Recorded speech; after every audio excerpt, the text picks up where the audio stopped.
What's up, everybody? Welcome to the Riding the Bench Eagles podcast. I'm Asif Badi.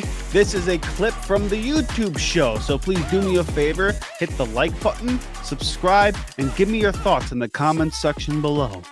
Without further ado, on with the show. Now that we kind of talked about problems on the defensive side of the ball and some of the personnel issues, let's transition more to the other side of the ball, the offensive side of the ball. And this conversation is going to be more talking about Kevin Patullo and the offensive struggles that we've seen with Jalen Hurts, particularly passing the ball. Before I do that, though, let me get some tea in. I'll tell you, man. And tea might be a really sissy thing to go ahead and drink. I don't give a damn. This is good stuff. Whew. That feels good. Anyway, when it comes to the defensive side of the ball, offensive side of the ball, I think there's a lot of questions in regards to what this offense is going to look like for us with the new play caller in Kevin Patullo. Now, what they say in regards to this offense with Kevin Patullo is that you're going to have somebody who's running a similar system as to what Jalen Hurts has been familiar with for all these years. He's worked with Jalen Hurts. He knows what he likes, knows what he doesn't like, all that stuff. Okay? And as valuable as that is, I think it hasn't translated into camp. Now, whether or not you think that's a Jalen Hurts issue or a communicative issue, that's yet to be seen. But let's just get a little bit more insight from Kevin Patullo in regards to whether or not this offense is going to transition into a more pass-happy offense or if they're going to do more of the same. So with that, let's listen to this interview that has been done by NBC Sports Philadelphia, speaking with Kevin Patullo. Last year, you guys ran with Saquon Barkley in the offensive line. That was something that you found. Obviously, you've got the great receivers. You throw Dallas Goedert in there. Could we see a little more of the passing game this year? Because those guys did kind of sacrifice a little bit last year, and they're blocking downfield.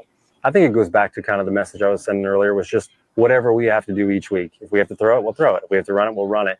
I think the guys know that, and that's why we're practicing to just kind of do what we need to do to be successful, and it'll take from there. Do you always have to keep in the back of your mind, though, like offensive linemen, they're always going to be asking to run the ball and push guys around. Receivers want to get the ball. Do you kind of have that in your mind? I got to give him something right here.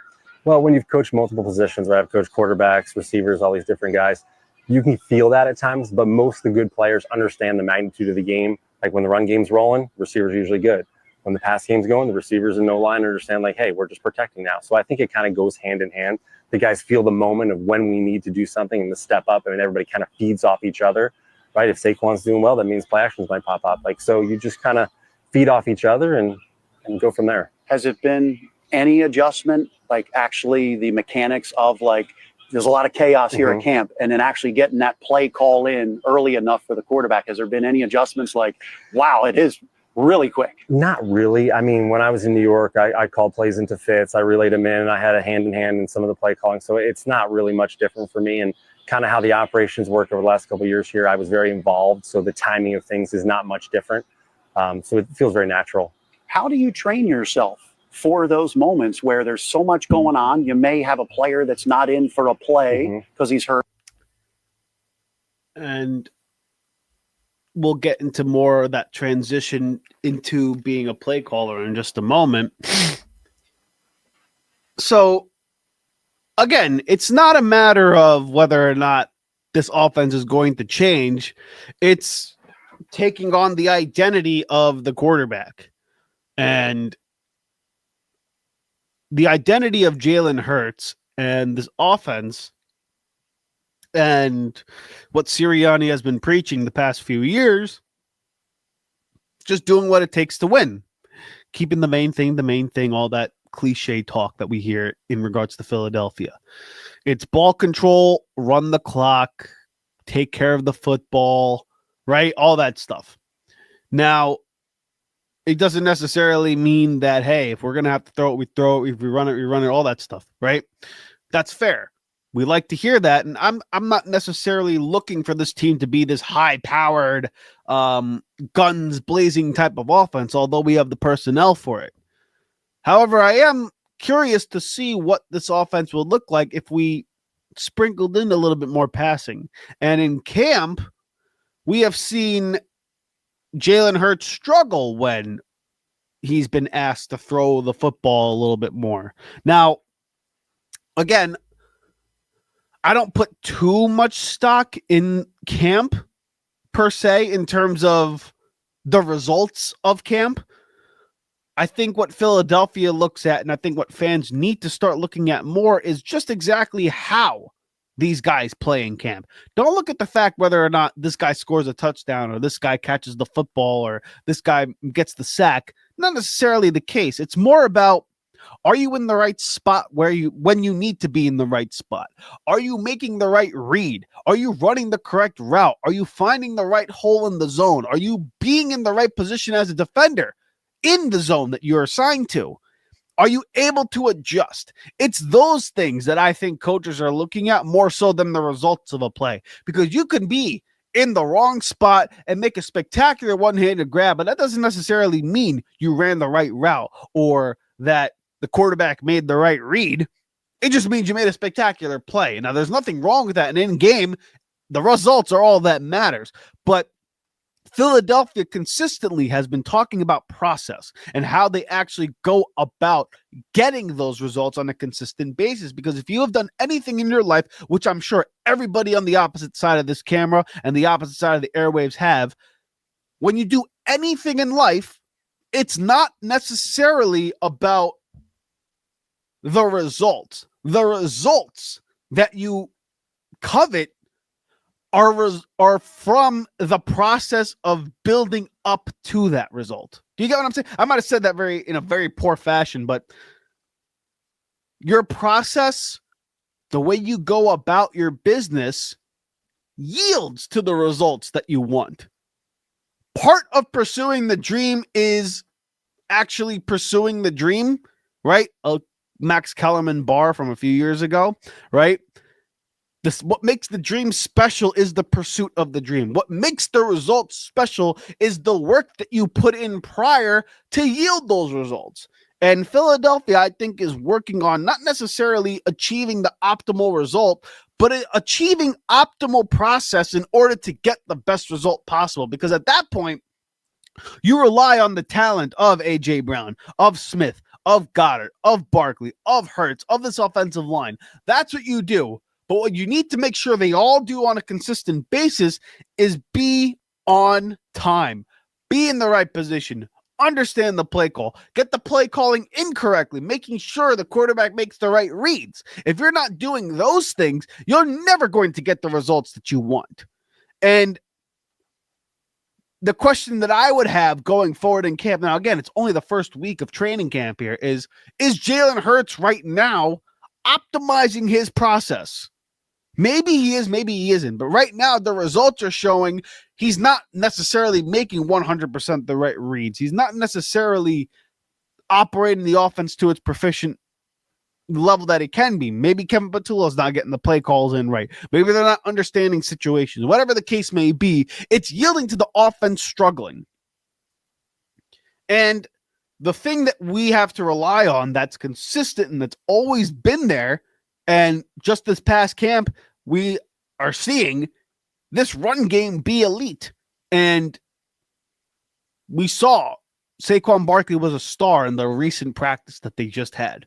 And the offensive passing game tend to struggle. Now, do I believe that's a bad sign for Philadelphia? Not particularly. I also don't think it's nothing. I also think that, hey, when you're Super Bowl MVP and you're the quarterback that everyone believes that you are, and you have the resume of a top 5 guy, you shouldn't struggle necessarily when the onus is put on you to throw the ball more. Now, I know we've seen all the records of him when he's throwing it 30 plus times a game, that we've only lost like 9 games when he does that and all that jazz, right? So I'm not saying he's not capable of winning the football game when you ask him to throw the ball more. What we are looking for, though, or at least what I'm looking for, is just a little bit more of a smoother process and a little bit more efficiency on that front. If we have to throw the ball a little bit more, can he get the job done? Now, I believe he can. I just want to see it more on a consistent basis. And I don't think having a play caller that's different every single year necessarily helps with that process. But you know what? That's the cards that you're dealt with. So anybody who sits there and says, like, hey, Jalen Hurts is struggling, it's a little bit of a problem, you can't totally dismiss them, especially considering last offseason where he was as sharp as anybody in camp. He was on the ball with everything. Balls weren't hitting the ground. He was making the right reads. He looked sharp in his delivery, all that stuff. This offseason camp is a little bit different, right? So, again, I'm curious to see what this offense is going to look like with Kevin Patullo and Jalen Hurts. Are they going to lean more on their passing game, the thing that's been struggling in camp, or are they going to really rely on Saquon Barkley, and are we really going to put that much more of a load on Saquon Barkley going forward to try to repeat what we did last season? What made it special last season was not only the stellar play of Saquon Barkley, but the fact that it was coupled with the most suffocating defense that I think Philadelphia has had, probably in its history. And do I necessarily believe that this defense is going to be as suffocating as it was last season? No. I also don't believe the running game is going to be 2,500 yards like it was last season. Do I believe Saquon Barkley is going to get 1,500 yards this season? Yes, if he's healthy, knock on wood, he stays healthy, I believe he can do it. This offensive line is as good as anybody, and he doesn't get hit until he gets to the second level. And usually that's the time where he hits his head on the goalpost, right? So this Philadelphia Eagles team is going to be very reliant, in my opinion, on this offense, particularly the passing game, being a little bit more efficient when it's called upon. Now, I know Jalen Hurts is not a quarterback that necessarily is a rhythm type player because of the way he plays, because he's a running quarterback, because he, is very stoic in his approach. It's going to look ugly at times, and I don't care about it looking pretty. I just want it to be effective. And will the passing game be as effective as it was last season? I hope it's a little bit more effective, is my point. And last season, it was effective when it was called upon. It was just a matter of whether or not we threw the ball. This offseason, I think we are going to throw the ball more. Will it translate to that efficiency being the same or better? That's the biggest question mark, in my opinion. Hey. Thank you so much for watching the Riding the Bench Eagles podcast. If you want to continue to support the channel, please hit the like and subscribe button down below. Also, check us out on Instagram and TikTok at Riding the Bench Eagles Pod. We're also on Apple Podcasts, Spotify, iHeartRadio, you name it, we're on there. Thank you so much for listening, and please join us next time here at the Riding the Bench Eagles Podcast.